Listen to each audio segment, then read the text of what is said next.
MA পাশ করে বাড়িতে বসে আছি। রোজগার বলতে খালি বিকেলে দুটো ছাত্র পড়াই। হঠাৎ করে একদিন কলকাতা থেকে আমার এক দুঃসম্পর্কের মামা মাকে ফোন করে খোঁজখবর নিতে গিয়ে জানতে পারল যে আমি চাকরি না পেয়ে বেকার হয়ে বাড়িতে বসে আছি আর হতাশায় ভুগছি। মামা মাকে প্রস্তাব দিল, সাগর যখন কোনো কাজকর্ম করে না তখন আমার কাছে পাঠিয়ে দে, ও আমাকে ব্যবসায় সাহায্য করবে। আমার একটা বিশ্বাসী লোক দরকার। সাগরকে বিশেষ কিছু করতে হবে না, খালি আমার কর্মচারীদের উপর নজর রাখবে। আমি সব দিক একা সামলাই আর সেই সুযোগে অনেকে ফাঁকি মারে।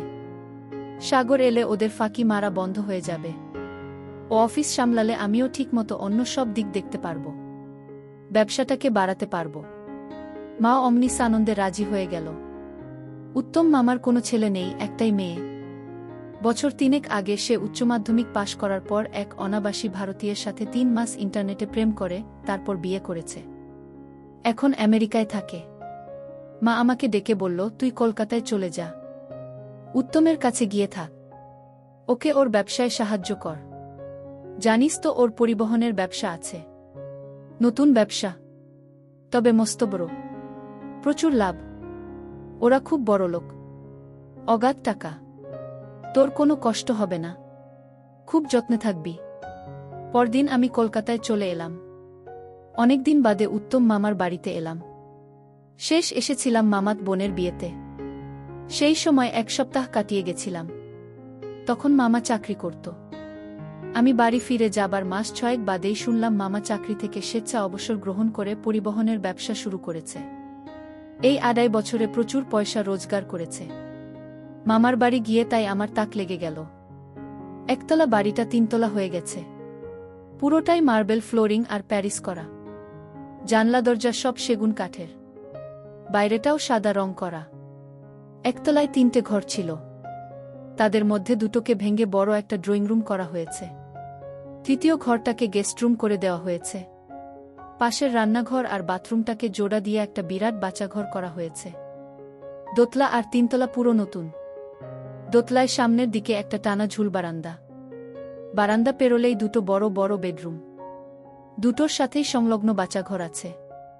দোতলা আর একটা ঘর আছে, সেটাকে মনে হয় রিডিং রুম হিসেবে ব্যবহার করা হয়।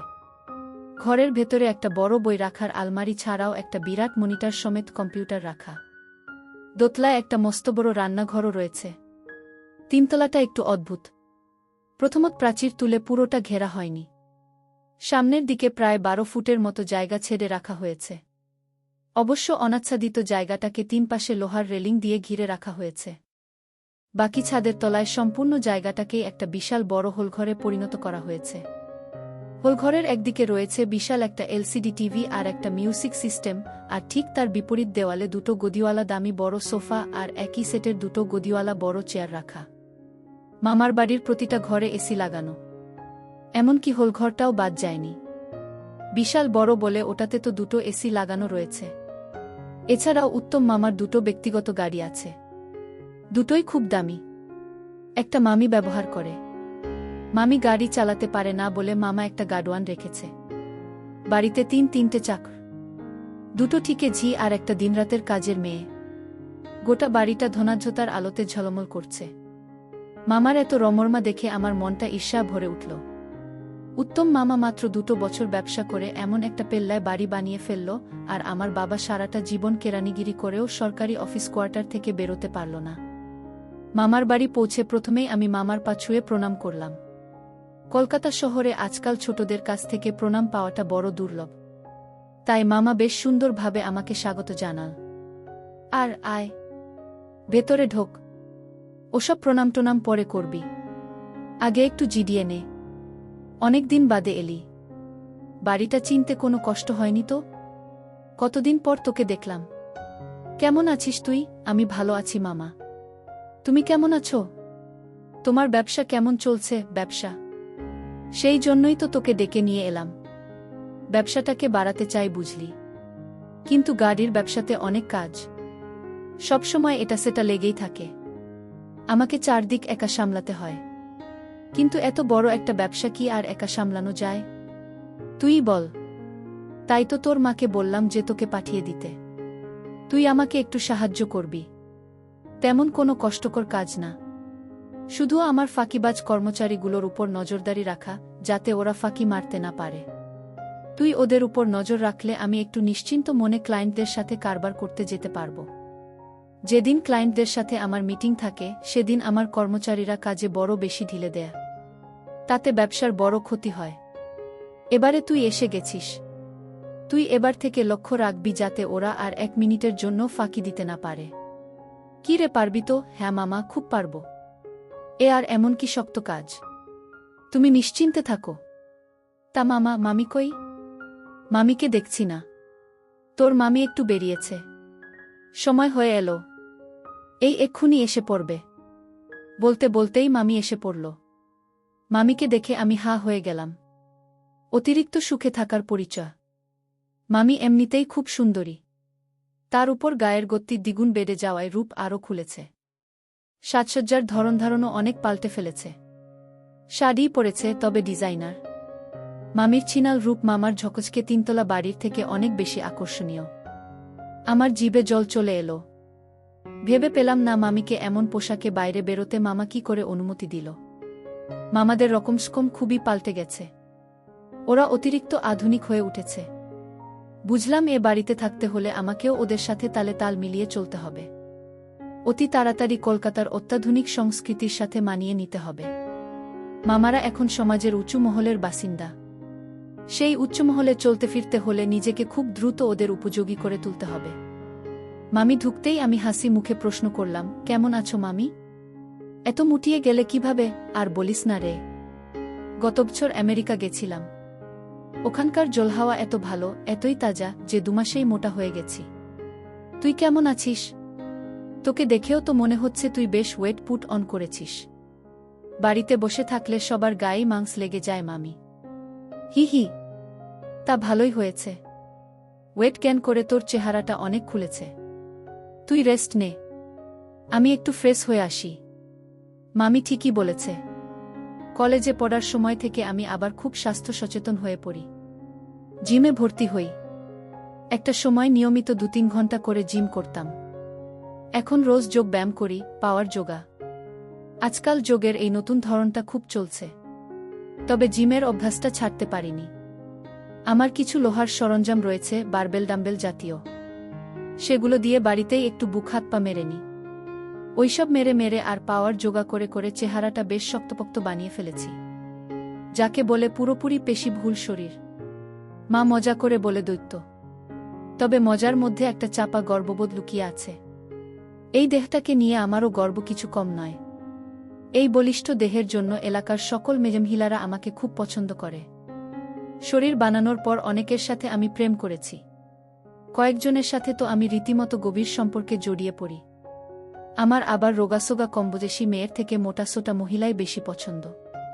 পরদিন সকালে ঘুম থেকে উঠে সদ্য যোগ শেষ করে ফ্রি হ্যান্ড শুরু করেছি, এমন সময় ঘরের দরজার দিকে আমার চোখ গেল।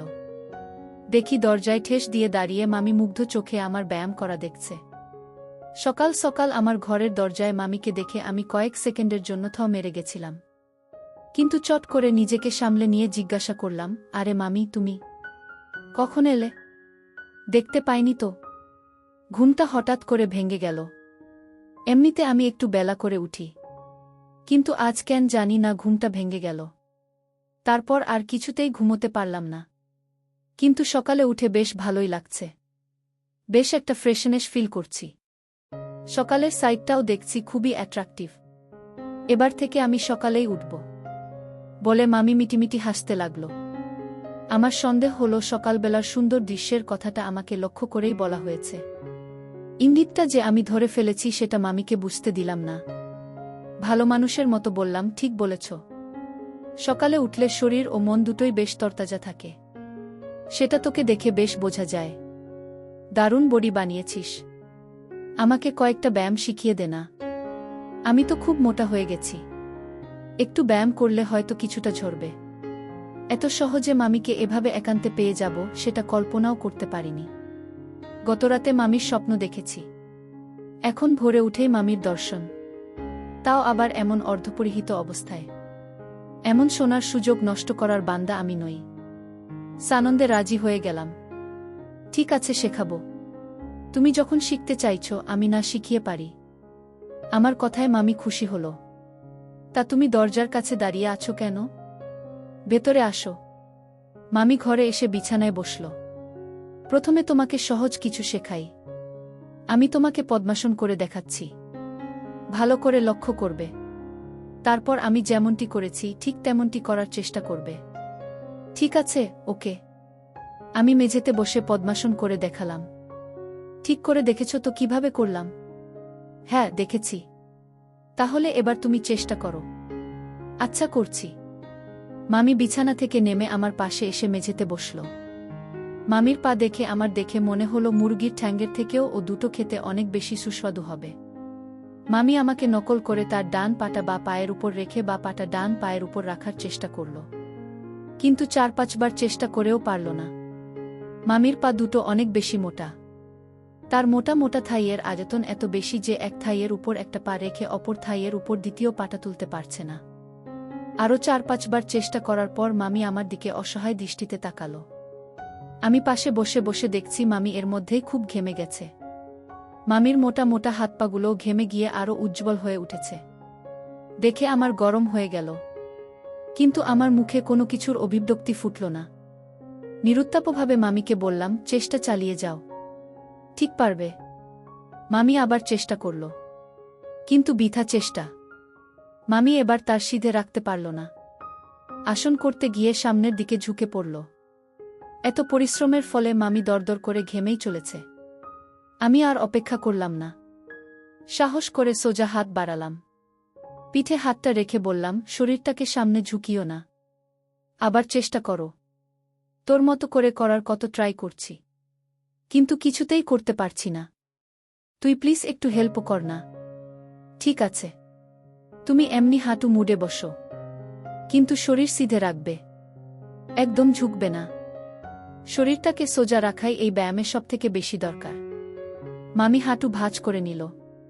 আমি আমার ডান হাতটা মামির বাঁ কাঁধে রেখে মামিকে পিছন দিকে চাপ দিলাম, যাতে করে মামি তার দেহটাকে সোজা রাখতে পারে। মামিরও খুব ভালো লাগছে। তার মুখ থেকে এর মধ্যে একটা কথাও বেরোয়নি। কিন্তু এভাবে আর কতক্ষণ? আমি অধীর হয়ে উঠলাম। কি হলো মামি? শরীরটাকে সোজা রাখতে কষ্ট হচ্ছে? আরও চেষ্টা করো। মামিকে সাহায্য করতে আমার খুব ভালো লাগছিল। কিন্তু ভাগ্য পুরোপুরি সহায় হল না। খুব বেশিক্ষণ সুযোগ পেলাম না। 2-3 মিনিট বাদেই আচমকা পাশের বেডরুম থেকে খকখক শব্দ ভেসে এলো। মামা ঘুমের মধ্যে কাশছে। মামার কাশির আওয়াজ শুনে ধরা মামি তৎক্ষণাৎ ধরমট করে উঠে দাঁড়াল। আমিও তার সাথে সাথে উঠে দাঁড়ালাম। ততক্ষণে মামি নিজেকে সামলে নিয়েছে। তার মুখে দুষ্টু হাসিটা ফিরে এসেছে। আজ আর শিখতে পারব না। তোর মামা এক্ষুনি উঠে পড়বে। উঠেই তাড়া লাগাবে। আজ তুই তো তোর মামার সাথে অফিস যাবি। আমি কাল আরও একটু সকাল সকাল উঠে তোর কাছে ব্যায়াম শিখতে আসব। তুই কাল তাড়াতাড়ি উঠে পড়িস। কথাটা বলে মামি তাড়াহুড়ো করে ঘর ছেড়ে বেরিয়ে গেল। আমিও আর দেরি না করে আমার ঘরের সংলগ্ন বাচ্চাঘরে ঢুকে পড়লাম। এখনই একটা ছোট্ট কাজ সারার ভীষণ প্রয়োজন। বাচ্চাঘর থেকে স্নানটান সেরে বেরোতে বেরোতে 9টা বেজে গেল। চটপট নাস্তা করে উত্তম মামার সাথে অফিসে বেরিয়ে পড়লাম। কাছেই অফিস। গাড়িতে মিনিট 10 লাগল। সত্যি সত্যি অফিসে আমাকে বিশেষ কিছুই করতে হলো না। কেবল ঘুরে ঘুরে অফিসের স্টাফেদের উপর নজর রাখা আর মাঝে মধ্যে টেলিফোন ধরা। আমি পরিবহনের কাজের কিছু জানি না, তাই ফোনগুলো শেষমেশ সব মামাকেই হস্তান্তরিত করে দিলাম। তবুও তাড়াহুড়োর মাঝে 1 মিনিটের জন্য হলেও টেলিফোন ধরে মামার সময় কিছুটা বাঁচাতে লাগলাম। কাজকর্মে আমার স্বতঃস্ফূর্ততা দেখে মামা খুবই প্রভাবিত হল। ভালো কাজের পুরস্কার হিসাবে আমাকে আজ কোনো ভালো রেস্তোরাঁ ডিনার খাওয়াবে বলে কথা দিল। বিকেলের দিকে চাপ কমে গেল। আমি আর মামা সন্ধ্যা 7টার মধ্যে বাড়ি ফিরে এলাম। বাইরে ডিনার করার কথা মামা মামিকে আগেই জানিয়ে দিয়েছিল। আমরা গিয়ে দেখলাম মামি বেডরুমের দরজা ভিজিয়ে সাজছে। মামা বেডরুমে ঢুকে গেল। আমিও পোশাক বদলাতে নিজের ঘরে ঢুকে পড়লাম। পোশাক পরিবর্তন করার আগে বাচ্চাঘরে গেলাম। একটা জিন্স আর টি-শার্ট গায়ে চড়িয়ে নিলাম। আমার জামাকাপড় পরতে বেশি সময় লাগে না। মামা মামির কিন্তু হয়নি। আমি স্টাডি রুমে গিয়ে কম্পিউটার খুলে ইন্টারনেট সার্ফ করতে লাগলাম। আধ ঘন্টা বাদে মামা মামি দুজনেই একসাথে বেডরুম থেকে বেরোল। মামা কালো স্যুটটাই পরেছে। যদিও মামা খুব হাসিখুশি মানুষ, কিন্তু স্যুট পরায় চেহারায় গাম্ভীর্য চলে এসেছে। বেশ একটা ভারিক্কি ভাব। কিন্তু আমার গুরুগম্ভীর মামাকে কেউ লক্ষ্য করবে না, কারণ আমার সুন্দরী মামি একটা গাঢ় নীল রঙের স্বচ্ছ সিফন ডিজাইনার শাড়ি পরেছে। আমার সকালবেলার কথা মনে পড়ে গেল। আমি চটপট নিজেকে সামলে নিলাম। এখন ফুলে গেলে একটা কেলেঙ্কারি হবে। আর এমনিতেও আমি লক্ষ্য করেছি মামি যতই নরম কাপড় চোপড় পরুক আর সকালে এসে আমার সেবা নিক, মামার সামনে কিন্তু সৎ হয়ে থাকতেই পছন্দ করে। হয়তো সেই কারণে মামা মামির উপর কোনো সন্দেহ করে না, তাকে এমন পোশাক আশাকে বাইরে বেরোতে দেয়। তাই আমি জানি মামার সামনে হাত দেবার সুযোগ খুব একটা পাব না। আমরা মামার গাড়িতে উঠে বসলাম। আমি মামার সঙ্গে সামনের সিটে বসলাম। মামি গিয়ে পিছনের সিটে একা বসল।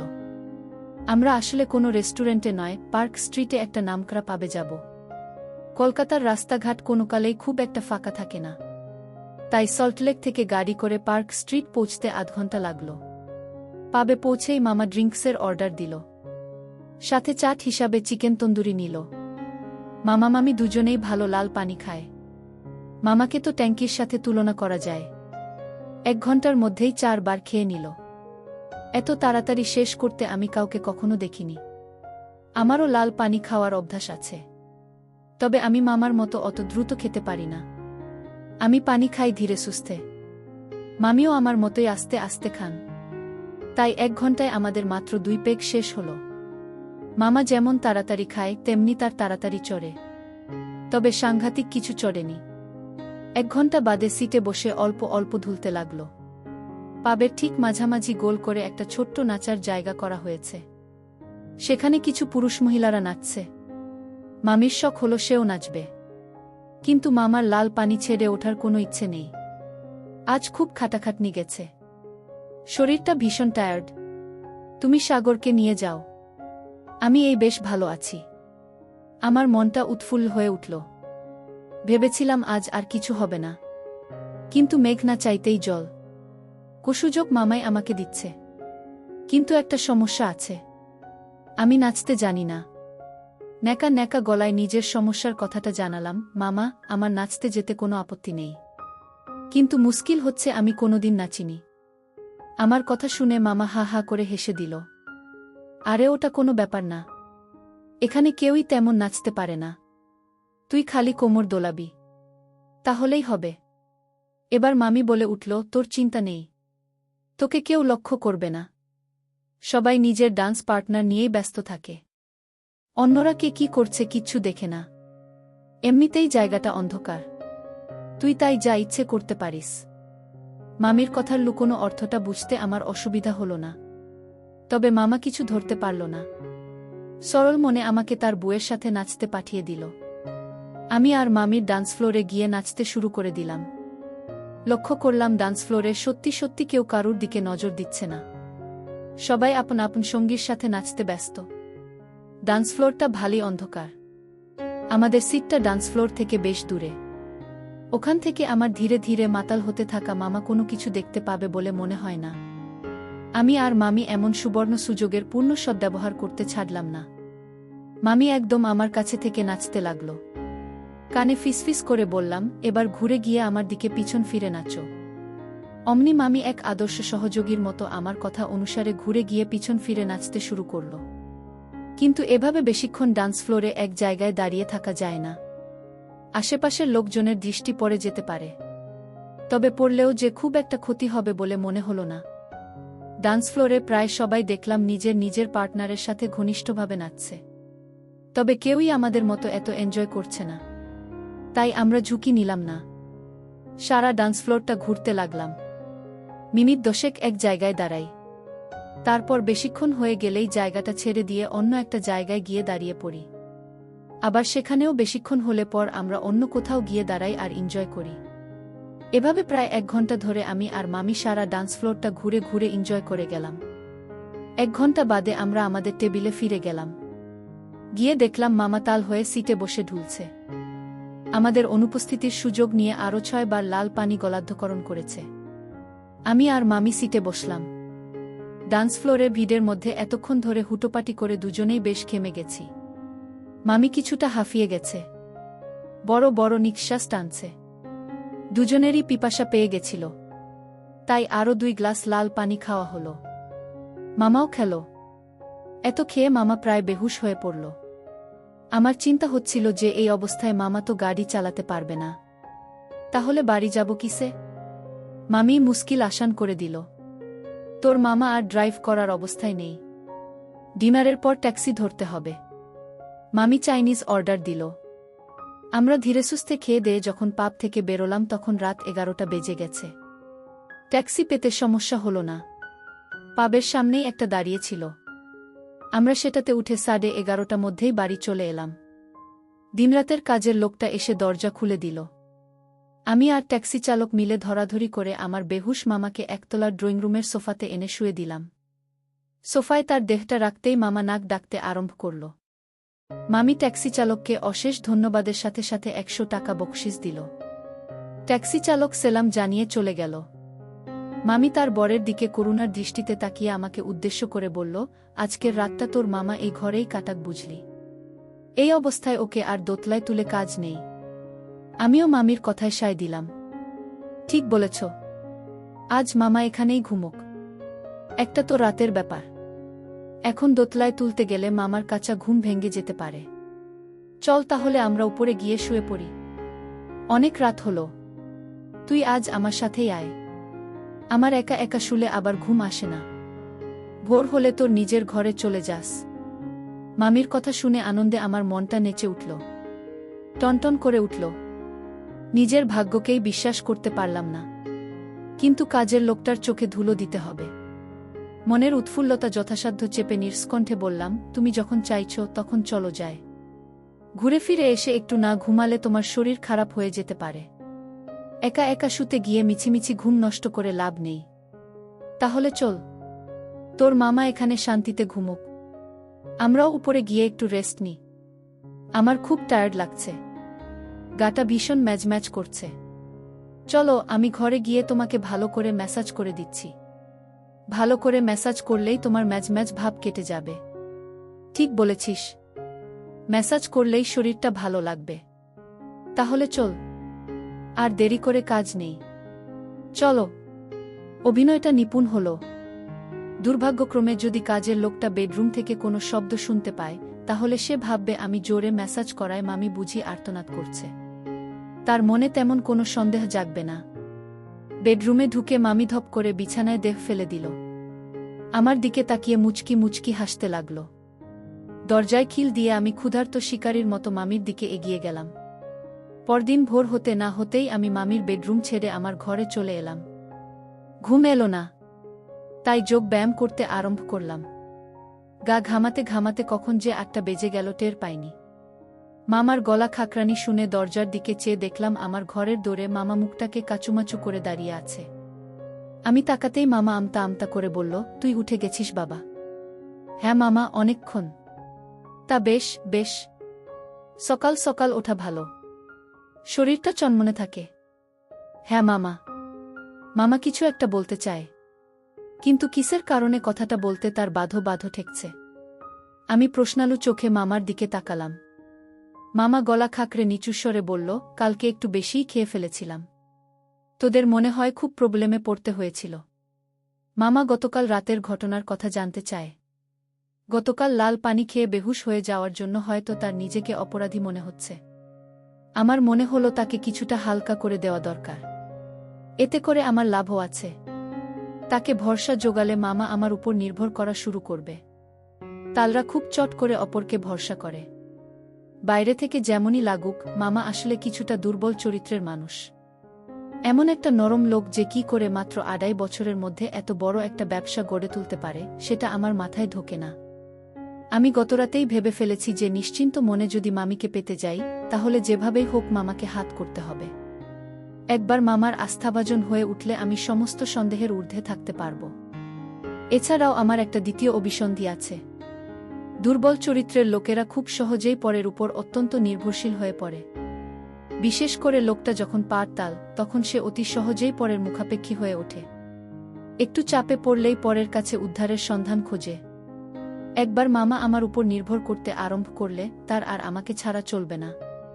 সব কাজেই আমার পরামর্শ নিতে চাইবে। মামার বিশ্বাসের সুযোগ নিয়ে তখন আমি যা ইচ্ছে তাই করতে পারব। রানী আর রাজত্ব দুটোই আমার কবজায় চলে আসবে। একদিকে মামিকে নিশ্চিন্তে পাব আর অন্যদিকে মামার ব্যবসাটাকেও হাত করার সুযোগ থাকবে। মামা যদি নিজেকে অপরাধী মনে করে লাল পানি খাওয়া কমিয়ে দেয় তাহলে আমি মুশকিলে পড়ে যাব। আমার পরিকল্পনাটা পুরো জলে চলে যাবে। আমি বাঁধ বসাবার বন্দোবস্ত করলাম। গলায় এক বোতল মধু ঢেলে মামাকে আশ্বাস দিলাম, ও কিছু নয় মামা, তুমি ফালতু টেনশন করছো। আমাদের কোনো কষ্টই হয়নি, শুধু তুমি গাড়ি চালাতে পারবে না বলে ট্যাক্সি করতে হয়েছিল। তবে পার্ক স্ট্রিটে ট্যাক্সি পেতে কোনো অসুবিধেই হয়নি, হাতের কাছেই দাঁড়িয়েছিল।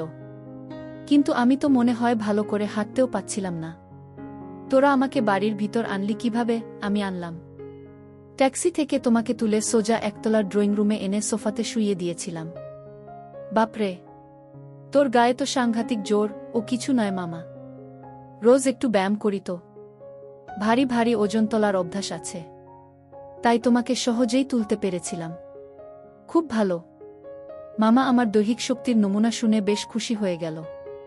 কিন্তু তার অস্বস্তিটা সম্পূর্ণ দূর হল না, কারণ অবশ্যই মামি।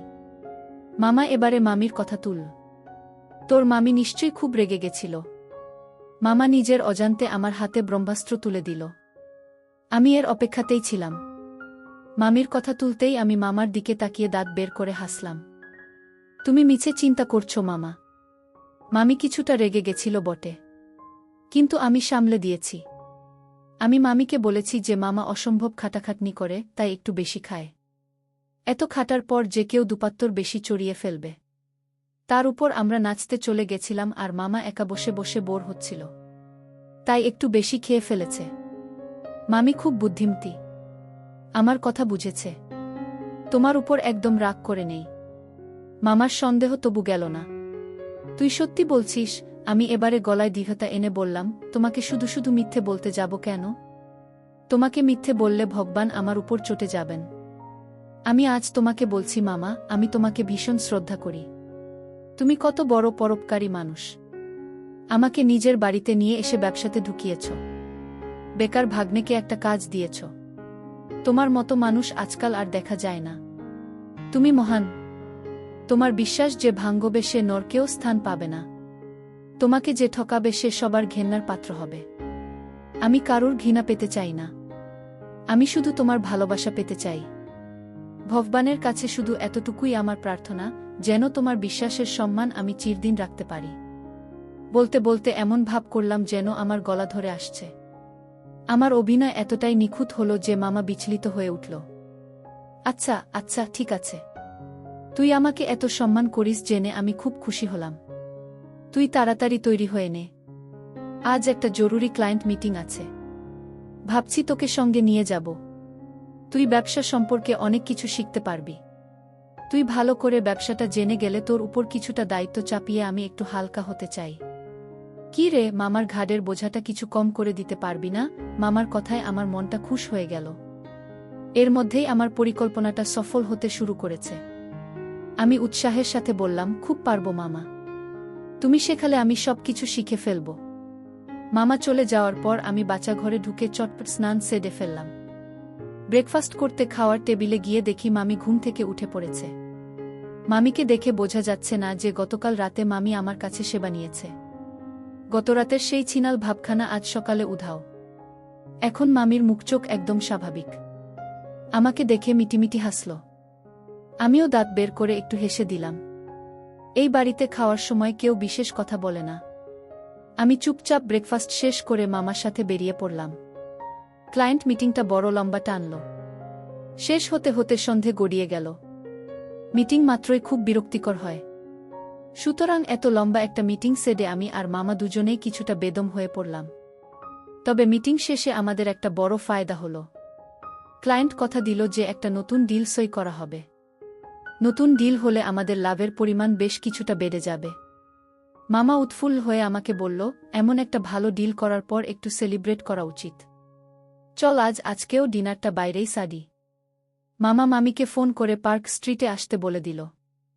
ডিলের কথাটা বলে পার্ক স্ট্রিটের এক বড় চাইনিজ রেস্টুরেন্টে ডিনার করার পরিকল্পনাটা মামিকে জানিয়ে দিল। আমরা পার্ক স্ট্রিটে পৌঁছানোর মিনিট 10 বাদে মামিও চলে এলো। গতকালের মতো আজও একই রকম সিফনের স্বচ্ছ শাড়ি পরে এসেছে। আমরা তিনজনে চাইনিজ খেতে রেস্টুরেন্টে ঢুকলাম। মামা জাত্তাল। ডিনারে চিকেন চাউমিন, চিলি চিকেন আর শেচওয়ান চিকেনের সাথে সাথে এক বোতল পানি অর্ডার দিয়ে দিল। হে হে করে হাসতে হাসতে বলল, পানি ছাড়া কি আর সেলিব্রেশন হয়? গতদিনের মতো আজকেও মামা খাবারের থেকে লাল পানিই বেশি খেল। অত বড় বোতলটা প্রায় একাই শেষ করে দিল। আমি আর মামি খালি 2 গ্লাস করে গলায় ঢাললাম। 1.5 ঘন্টা বাদে যখন ডিনার শেষ করে আমরা টেবিল ছেড়ে উঠলাম, তখন মামা আবার হুঁশ হারিয়ে ফেলেছে। আমাদের আবার ট্যাক্সি ধরতে হলো। আমি আর মামি গতকালকের পাবের কাজটা আজ ট্যাক্সিতে করলাম। গতকাল পাবের ডান্স ফ্লোরে সবার মাঝে নাচার ছলে খুবই রোমাঞ্চ বোধ করেছি। আবার অমন একটা রোমাঞ্চকর অভিজ্ঞতার মধ্যে দিয়ে যাওয়ার লোভ সামলাতে পারলাম না। তাই মামাকে ট্যাক্সিতে সামনের সিটে ড্রাইভারের পাশে ফেলে আমি মামিকে নিয়ে পিছনের সিটে বসলাম।